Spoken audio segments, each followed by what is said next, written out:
Hello friends, स्वागत है आप सभी का। तो पिछले वीडियो में हमने बेसिकली देखा था कि कूलम्ब्स लॉ को हम कैसे यूज़ करते हैं। उसमें हमने 3 पार्टिकल सिस्टम 4 पार्टिकल सिस्टम को देखा था। 3 पार्टिकल सिस्टम में एक पार्टिकल के ऊपर कितना फोर्स लग रहा है उसको कैलकुलेट किया था। उसके बाद में 4 पार्टिकल सिस्टम में एक पार्टिकल के ऊपर कितना फोर्स लग रहा है उसको कैलकुलेट किया था। तो वो तो हो गया 3 पार्टिकल सिस्टम 4 पार्टिकल सिस्टम। उसमें क्या है कि नंबर ऑफ पार्टिकल जो है वो मतलब अलग अलग टाइप के चार्जेस है जिन्हें हम कहते हैं। तो 3 चार्जेस सिस्टम है, 4 चार्जेस सिस्टम है। तो उसको हमने देख लिया। लेकिन अभी हम क्या देखने वाले कि लीनियर चार्ज। तो लीनियर चार्ज का मतलब क्या है कि ये अगर कुछ लेंथ है तो उस लेंथ में जो चार्ज डिस्ट्रीब्यूटेड है तो उसी को हम कह रहे हैं लीनियर चार्ज। मतलब चार्ज डिस्ट्रीब्यूट है इस पूरे लेंथ में और फाइनाइट लेंथ है। तो फाइनाइट लेंथ के लिए हम देख रहे हैं तो जो लैम्बडा है जिसे हम कहते हैं लीनियर चार्ज डेंसिटी। तो लीनियर चार्ज डेंसिटी का मतलब क्या होता है कि कूलम पर मीटर। कि अगर कोई लेंथ है, अगर हम कुछ लेंथ लेते हैं एक्स, तो एक्स लेंथ में हमें निकालना है कितना चार्ज है। तो उसको अगर हमने लैम्बडा से मल्टीप्लाई कर दिया एक्स को तो हमें मिल जाएगा कि उस उतने लेंथ में कितना चार्ज है। तो ये बेसिक है लैम्बडा। तो अब हम देखेंगे कि ये जो सिस्टम है पूरा, इस सिस्टम से अगर कोई आर डिस्टेंस पे अगर हमें फील्ड कैलकुलेट करनी है तो हम फील्ड कैसे कैलकुलेट करेंगे। तो सबसे पहले अभी हमने क्या कंसिडर किया कि हम एक रेफरेंस लिया। हमने रेफरेंस ये एंगल थीटा 1 है, ये थीटा 2 है। उसके बाद में हम रेफरेंस से ऊपर एक डिस्टेंस गए, वहाँ पे डी एक्स लेंथ ली। तो डी एक्स लेंथ लेने के बाद अभी ये जो लेंथ है तो वहाँ पे कुछ चार्ज होगा। तो उस चार्ज की वजह से इस पॉइंट पे अगर हमें फील्ड निकालनी है, मतलब यहाँ पे यूनिट पॉजिटिव चार्ज है ऐसा कंसिडर कर रहे हैं, मतलब imaginary unit positive charge consider कर रहे हैं, तो वहाँ पे कितना फोर्स लगेगा। तो फोर्स के लिए हमने उसको डी से रिप्रेजेंट किया है। तो उसके दो कंपोनेंट्स हो गए, एक होगा डी कॉस अल्फा और एक हो जाएगा डी साइन अल्फा। तो कॉस अल्फा जो है, कॉस वाला अल्फा वाला कंपोनेंट, इसको क्या कहेंगे हम, जो ई परपेंडिकुलर कहेंगे इसको। और ये जो है ई पैरेलल, क्योंकि ये जो फील्ड है ये इस लीनियर चार्ज डिस्ट्रीब्यूशन के परपेंडिकुलर है और ये जो फील्ड है वो इस लीनियर चार्ज डिस्ट्रीब्यूशन के पैरेलल में है। तो अब हम देखेंगे कि जो डी है, यानी कि डी कॉस अल्फा और डी साइन अल्फा, इसको हम सेपरेटली फाइंड करेंगे। तो सबसे पहले अभी हमने अल्फा एंगल लिया है एक जनरल जनरल अल्फा एंगल के लिए हम क्या लिख सकते हैं, टैन अल्फा। तो टैन अल्फा की वैल्यू क्या हो जाएगी, x/r। तो इसको अगर हम डिफ्रेंशिएट करेंगे तो r टैन अल्फा का क्या होगा, sec square alpha d alpha equal to d x. तो ये बेसिकली हमने निकाल के रखा है। ये रखने के बाद अभी हम देखेंगे कि जो डी कॉस अल्फा है जिसे हम ई परपेंडिकुलर कह रहे हैं, तो वो क्या हो जाएगा, इंटीग्रेशन हो जाएगा, integration of D cos alpha. ठीक है। तो ये होने के बाद अभी बेसिकली हम क्या देखेंगे, डी। तो डी क्या होता है, के क्यू बाय आर स्क्वायर। तो क्यू क्या है यहाँ पे, तो क्यू जो है उसको अगर हम के डी क्यू लिख रहे हैं, इतने डी एक्स लेंथ में डी क्यू चार्ज है, तो k d q by r square. तो आर स्क्वायर यानी कि इसमें ये लेंथ नहीं होगी, ये लेंथ होगी, क्योंकि एक्चुअल लेंथ लगती है आर स्क्वायर, यानी कि ये एक्चुअल लेंथ, ये लेंथ नहीं होगी। इसलिए इस लेंथ को क्या लिख सकते हैं हम, ये जो लेंथ है अगर इसको हम कंसिडर करते हैं सेक कॉस अल्फा लिख सकते हैं। तो कॉस अल्फा क्या हो जाएगा, अगर इसको हम कुछ वाई से लिखते हैं तो कॉस अल्फा की वैल्यू क्या हो जाएगी, cos alpha equal to r/y। तो y की वैल्यू क्या हो जाएगी, r/cos अल्फा। तो y हमें चाहिए, y चाहिए, तो y के d q by r square. तो आर स्क्वायर यहाँ पे वाई स्क्वायर हो जाएगा। तो वाई स्क्वायर की वैल्यू क्या हो जाएगी, r square by cos square alpha. तो आर स्क्वायर लिखा हमने और आर स्क्वायर लिखने के बाद नीचे कॉस स्क्वायर अल्फा, तो ऊपर जाएगा तो ये क्या बन जाएगा, कॉस क्यूब अल्फा, क्योंकि ये पहले से एक कॉस अल्फा है यहाँ पे।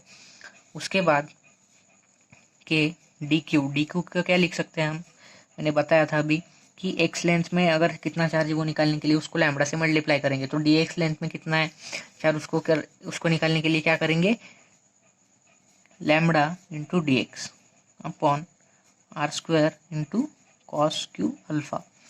उसके बाद में हम क्या करेंगे, जो लिमिट्स है वो क्या जाएगी, -θ2 to +θ1। तो ये क्या हो जाएगा, k lambda by r square, d x क्या लिखेंगे हम, r sec square alpha d alpha into cos cube alpha.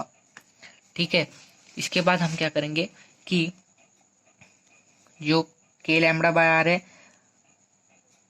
वो कॉमन आ जाएगा, ये आर से आर जाएगा, ये आर से आर जाने के बाद के लैम्बडा बाय आर कॉमन ले लिया, sec square alpha into cos cube alpha. तो यहाँ पे क्या बचेगा, कॉस अल्फा बचेगा बस, क्योंकि sec alpha into cos alpha क्या होता है, 1 होता है, क्योंकि सेक अल्फा की वैल्यू क्या होती है, 1 अपॉन कॉस अल्फा। तो अगर इसको इंटीग्रेट करेंगे तो कॉस अल्फा का इंटीग्रेशन होता है साइन अल्फा, तो साइन अल्फा का क्या होगा, sine theta 1 minus of sine, इसका क्या हो जाएगा, k lambda by r into sine alpha minus theta 2 to theta 1। तो ये हो जाएगा, तो इसकी वैल्यू क्या आ जाएगी, के लैम्बडा बाय आर, तो साइन अल्फा के यहाँ पे क्या आ जाएगा, sign theta 1 minus of sign minus theta 2। ठीक है, तो इसको क्या लिख सकते हैं हम, k lambda by r sine theta 1 plus sine theta 2। तो ये हो गई ई परपेंडिकुलर की वैल्यू। तो जो परपेंडिकुलर इलेक्ट्रिक फील्ड है उसकी वैल्यू आती है k lambda by r sine theta 1 plus sine theta 2।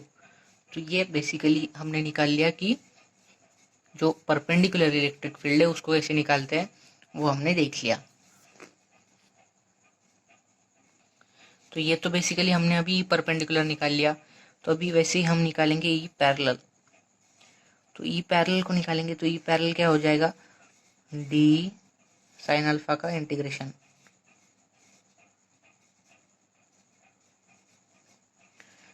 तो इसमें भी वैसे ही करेंगे सेम कि जो डी की वैल्यू है, डी की वैल्यू हमने क्या लिखी थी, k lambda by d q by r square लिखा, उसके बाद में k lambda d x by r square लिखा, इससे के लैम्बडा बाय आर कॉमन ले लिया, उसके बाद में इसमें पहले हम k lambda by r square लिख लेते हैं इंटू डी एक्स इंटू ये हो जाएगा क्या, sine alpha into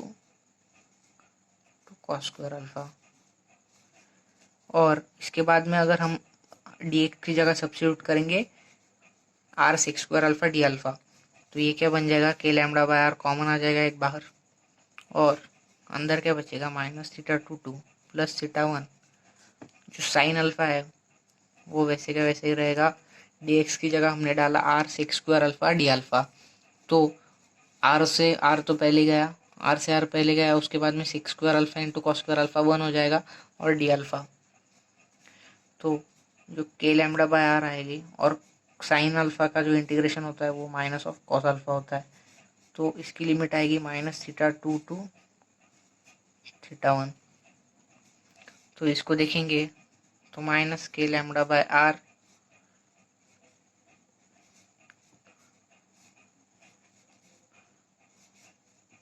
cos theta 1 cos theta 2।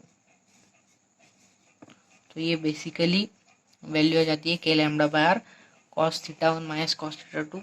तो इसको हम लिखेंगे k lambda by r 2 cos theta 2 cos theta 1, क्योंकि cos of minus theta cos theta होता है, इसीलिए हमने इसको माइनस जो साइन है माइनस थीटा 2, तो उसको थीटा 2 ले लिया, क्योंकि cos of minus theta equals to cos theta रहता है, लेकिन sine of minus theta minus sine theta रहता है, इसीलिए हमने यहाँ पे वो नेगेटिव साइन बाहर ले लिया, क्योंकि sine of minus theta minus sine theta होता है, तो इसकी वजह से यहाँ पे पॉजिटिव आ जाएगा। तो ये हो गई बेसिकली जो ई परपेंडिकुलर हो गया, ये ई पैरेलल है। तो ई पैरेलल की वैल्यू बेसिकली क्या आ जाएगी, k lambda by r cos theta 2 minus cos theta 1। तो ये बेसिक चीज़ें हैं, एक तो k lambda by r sine theta 1 plus sine theta 2 E perpendicular है, और के पैरेलल ई पैरेलल जो है, ई पैरेलल है k lambda by r cos theta 2 minus cos theta 1। तो ये हो गए लिमिटेड के लिए, लिमिटेड यानी फाइनाइट के लिए। लेकिन अगर इनफाइनाइट चार्ज है तो इनफाइनाइट चार्ज में क्या करेंगे हम बेसिकली कि अगर इनफाइनाइट चार्ज मतलब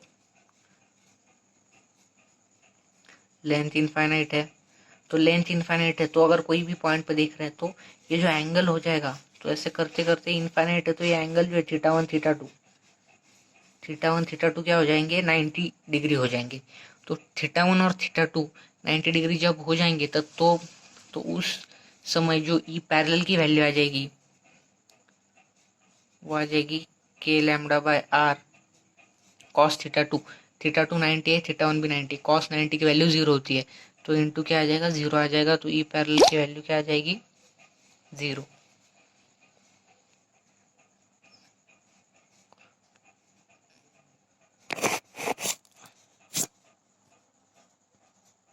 और जो ई परपेंडिकुलर की वैल्यू निकालेंगे हम, तो ई परपेंडिकुलर की वैल्यू क्या आ जाएगी k lambda by r sine theta 1 की वैल्यू 90 है, थीटा 2 की वैल्यू भी 90 है, तो साइन 90 की वैल्यू होती है 1, तो ये 1 + 1 2 के लैम्डा बाय आर, तो ये हो गया फॉर